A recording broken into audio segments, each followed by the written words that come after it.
President Trump has turned the world inside out, upside down, and for good reason. For the first time in a very long time, we have a president who is putting Americans first, a president who is determined to make America wealthy again, make America independent again.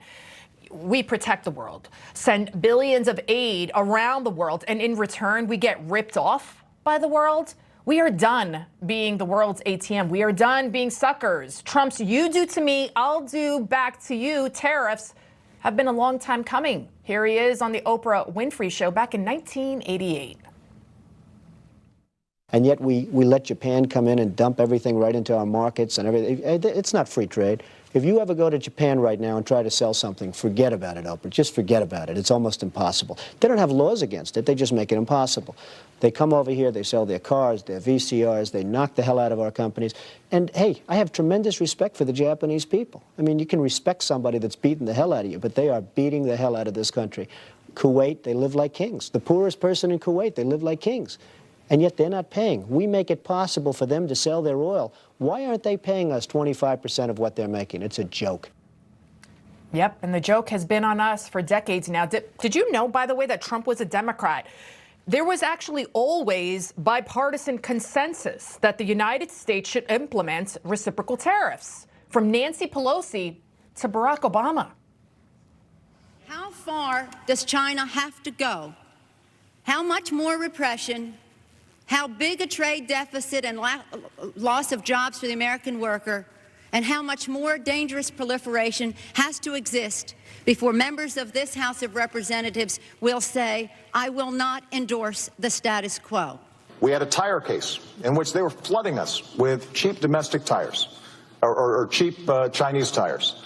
And we put a stop to it. And as a consequence, saved jobs throughout America. I have to say that Governor Romney criticized me for being too tough in that tire case. Many Democrats have championed this issue of tariffs and reciprocal, you do to me what I do to you. They've been doing this, talking about this for years. You just heard it right there. Even AOC's BFF, Bernie Sanders, he criticized Republicans for allowing companies to build most of our products overseas.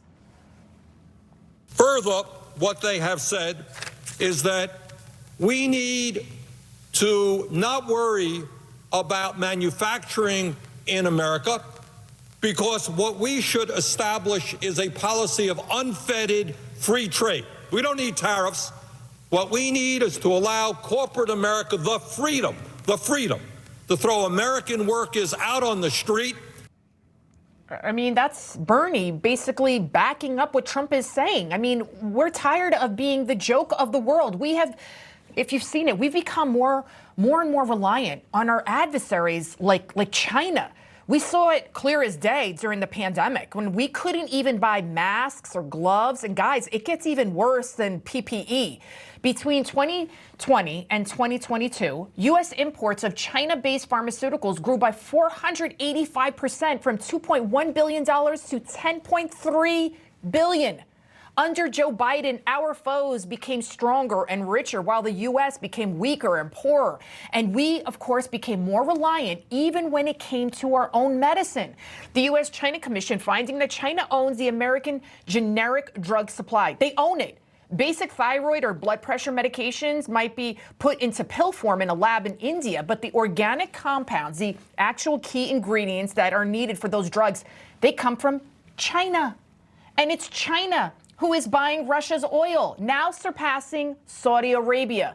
Pharmaceuticals, drugs, and cars, oh my, we are truly screwed if this trajectory of this country, if it continued the way it was going under Democrat rule. And that's what these reciprocal tariffs by President Trump are all about. Long-term independence, long-term success of this nation. So 67%, so we're going to be charging a discounted reciprocal tariff of 34%. I think, in other words, they charge us, we charge them less. So how can anybody be upset? They will be, because we never charge anybody anything, but now we're going to charge. We should have been charging them all along. Trump is, you just heard him there, he's charging China half of what they charge us, and yet people are outraged and predicting this economic apocalypse.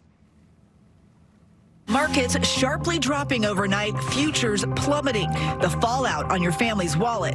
Democrats accuse the president of promising to lower the high cost of living, but now, quote, crashing the economy. His policies so far in this country have caused chaos, and now they're making disaster actually more probable. And what he has done is created an environment where our economy is going to be shaken. And a lot of the people, as we've said already, who are predicting what's going to happen if he stays this course could be disastrous. Aren't these the same people who said that Joe Biden was mentally competent and fit and he should run again? I mean, if foreign countries want lower tariffs, then simply put, the United States, we should also get lower tariffs too. The American dream is not let them eat flat screens.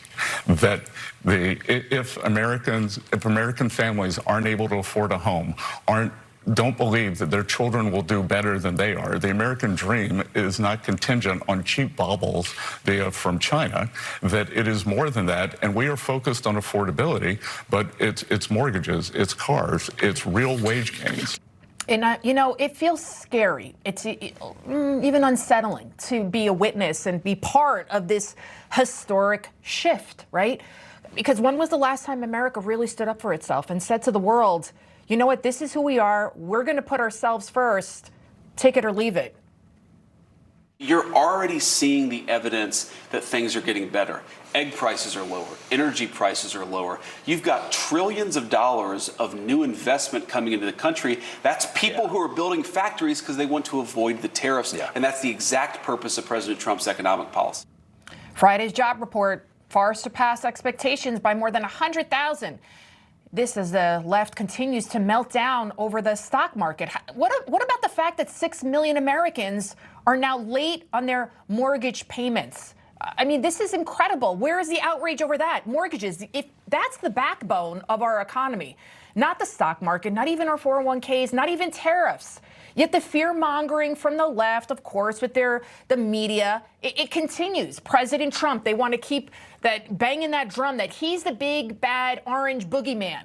Yet poll after poll, it shows that Americans support what Trump is doing every step of the way.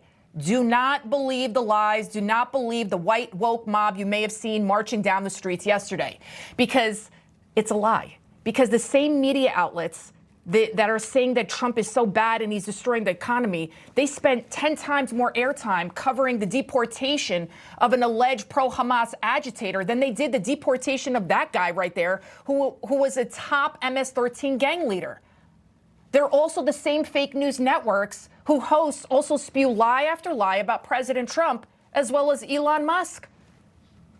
He talked about cutting Medicaid, Social Security through DOGE, bringing those issues up. Actually, he never talked. He explicitly said in Green Bay that he would not cut Social Security. Well, that's exactly what he said. He talked at his rallies. No, other people said about that, but I was there. I watched him. Okay. He did not say he was going to cut Medicaid. Other people at his rallies who work for DOGE, who work for Elon Musk's organization, talked about those issues. No, I was at the rally. Not one of them said that. That's what protesters said, but nobody there actually said that. Do you think that there are risks here? There are. People believe the lies that people are saying about that.